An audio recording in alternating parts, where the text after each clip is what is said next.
Ici, on va vous démontrer une bonne fois pour toutes, comme dans mes précédentes vidéos, j'ai toujours démontré qu'il y a bel et bien des erreurs, des contradictions, des anomalies dans les Bibles classiques actuelles.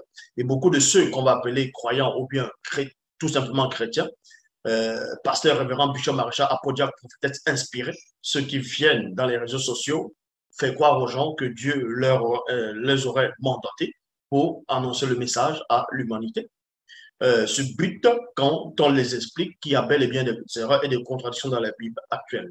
Et pour eux, il n'y a pas des erreurs parce qu'eux, ils se disent que la Bible est la parole de Dieu. Donc, si la Bible est la parole de Dieu, il ne doit pas y avoir d'anomalie, il ne doit pas avoir de confusion. Quand même qu'on les montrera, quand même qu'on va les montrer, ces erreurs, ces contradictions, ils vont tout simplement vous répondre, la plupart, que non, c'est pas comme ça qu'il faut voir les choses. Si c'est écrit ainsi, forcément, ça a une raison d'être. C'est pas une erreur, c'est parce que toi, tu comprends pas. Il faut avoir la révélation pour comprendre ce passage-là, même si on le montre bel et bien des contradictions. Donc, avant de poursuivre, on va aller dans Romains chapitre 15 au verset 4. Donc, avant de savoir s'il y a bel et bien des erreurs et des contradictions dans les Bibles actuelles classiques, il faut d'abord savoir qui a inspiré la Bible. C'est quoi la Bible qui inspire les Écritures? On voit cela dans Romains chapitre 15, verset 4. Il est dit, tout ce qui se trouve dans l'Écriture a été écrit dans le passé pour nous instruire et affirmer.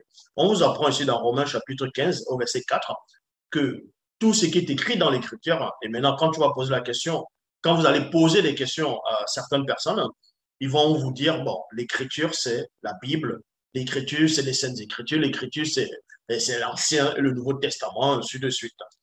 Mais néanmoins, on vous apprend que tout ce qui est écrit dans l'Écriture a été écrit dans le passé. Mais qui c'est qui a écrit cela? Qui a inspiré les Écritures? Afin que, virgule, grâce à la patience et au réconfort qu'elle nous apporte, nous possédions l'espérance. Donc, tout ce qui est écrit dans les Écritures, en fonction de ce qui est écrit dans Romains chapitre 15 au verset 4, est là uniquement pour le réconfort de ceux qui vont adhérer à ces versions, c'est-à-dire à ce qui est écrit dans les versions classiques, au réconfort, et apporte aussi pour que les gens puissent avoir de l'espérance. Mais espérer en quoi? On va aller dans 2 Timothée chapitre 3 au verset 16. Il est dit ceci, en gros, tous les livres saints ont été écrits avec l'aide de Dieu. Donc, on vous apprend que dans 2 Timothée chapitre 3 au verset 16, en fonction de Romains chapitre 15 au verset 4, que l'écriture a été écrite dans le passé, mais par qui?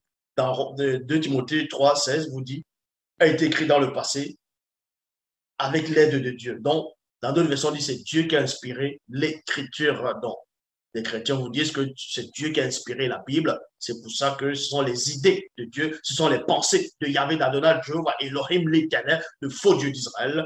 Donc, ce qui veut dire que ce sont ses pensées, ce sont ses paroles, donc celui qui aurait dicté par le Saint-Esprit aux prophètes tout ce qui est écrit dans le passé.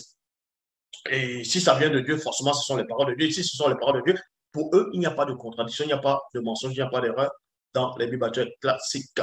Donc, comme je dis dans 2 Timothée chapitre 3, verset 16, tous les Écritures, tous les livres saints ont été écrits avec l'aide de Dieu.